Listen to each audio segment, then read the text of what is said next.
Nada, ni el joyero ni Salas han dado alguna información relevante sobre el paradero de Quintero, ni tampoco sobre las razones de su ausencia, así que creo que ya deberíamos darle por desaparecido. ¿Y ellos qué dicen? ¿Lo dan también por desaparecido? Pues ellos creían que estaba en Sudáfrica, pero tras saber lo de la denuncia y ver que el dinero de las cuentas había volado, ya no saben qué pensar. Ya. ¿Y cómo han reaccionado? Víctor Salas, muy decepcionado. Sí, dice que está decepcionado y que se siente traicionado. ¿Y el joyero?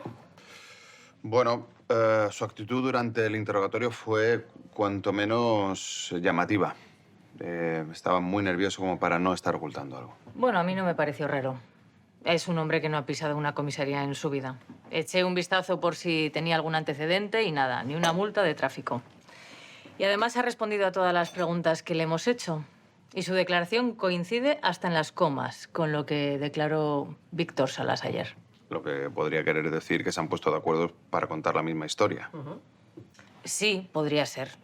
O que Quintero les ha dejado en la estacada. No sé, ¿tú qué opinas? No sé, yo tampoco. Ayer hablé con Julio y sigue sin tener ninguna noticia de su padre. Le llama, no le responde a las llamadas y tampoco le contesta los mensajes. No le pone ni un ya te llamaré o algo así. Nada. Ya. Así que sigue igual. Sí, silencio absoluto. Lo que está claro es que la historia de las vacaciones de Quintero la podemos dar por descartada. Sí, bueno, pues el asunto está claro, ¿no? Resumiendo, Quintero tenía una deuda importante con un proveedor que no pensaba pagar. Y el proveedor le pone una denuncia por estafa. Él saca todo el dinero de sus cuentas y la transfiere a un paraíso fiscal y se esfuma. Bueno, podría ser algo así, pero... No, no. No, yo conozco a Quintero desde hace muchos años y no, este no es su estilo. Él no es un estafador del 3 al cuarto. No. Si tuviera problemas financieros, estoy segura de que los resolvería de otra manera. ¿De qué manera?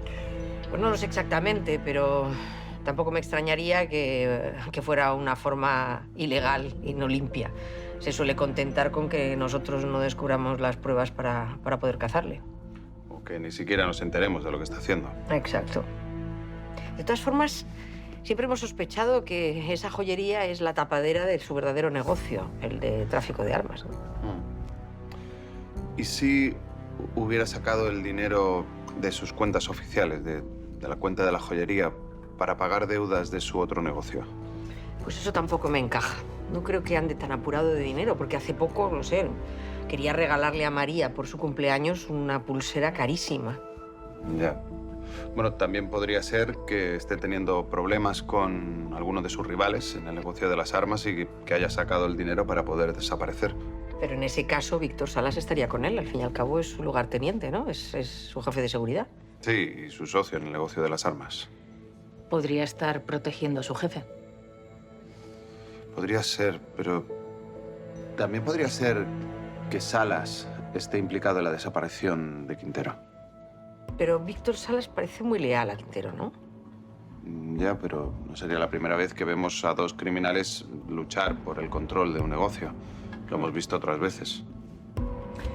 Bueno, de momento el único delito que tenemos aquí es el impago de unas joyas adquiridas por Quintero. Hay una denuncia, así que tenemos que investigarlo. Sí. Vega tiene razón. Tenemos que cerrar esta investigación para poder pasarla al juzgado y cerrar esta historia cuanto antes. De todas maneras, eso no significa que nos olvidemos de Quintero ni de sus extrañas vacaciones. No, claro que no. Es el cuñado de Bremón.